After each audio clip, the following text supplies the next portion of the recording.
உங்கள் வீடு தேடி வரும் அரசு. உங்களுடன் ஸ்டாலின்.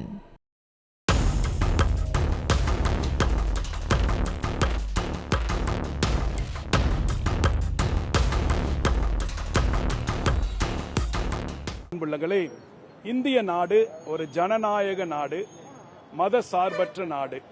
அனைத்து மதங்களும் இணைந்து வாழ்கின்ற ஒரு அற்புதமான தோட்டம். இந்த தோட்டத்திலே இந்திய நாட்டிலே இதோ ஜூலை 26 ஏற்பட்ட நிகழ்வு அனைவருக்கும் தெரியும்.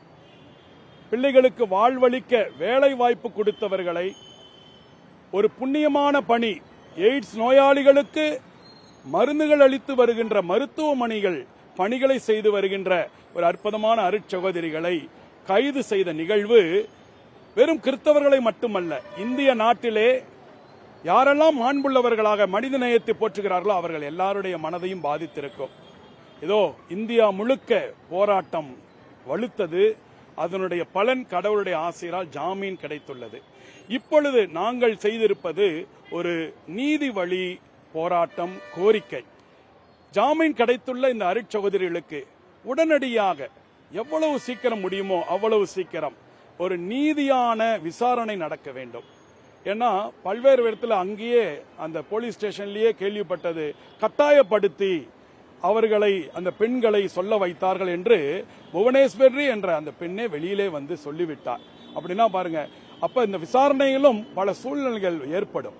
அதனால சீக்கிரமே நீதிமன்றம் இதிலே முன்னெடுப்பு எடுத்து இந்த விசாரணையை நல்ல முறையிலே நடத்தி ஏதோ நீதி வழங்க வேண்டும். அருட்சகோதரிகள் விடுதலை செய்யப்பட வேண்டும், முழுமையான விடுதலை.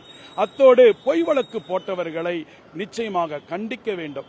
நாங்கள் அவர்களையும் மன்னிக்கிறவர்கள் தான் நாங்கள், மனம் மாற வேண்டும் என்று ஜெபிக்கிறவர்கள் தான் நாங்கள்.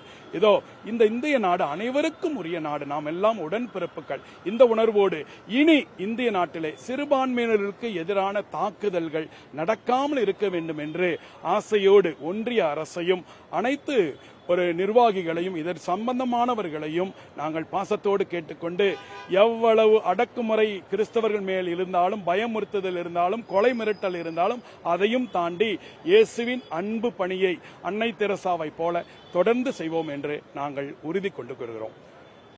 உங்கள் வீடு தேடி வரும் அரசு. உங்களுடன் ஸ்டாலின்.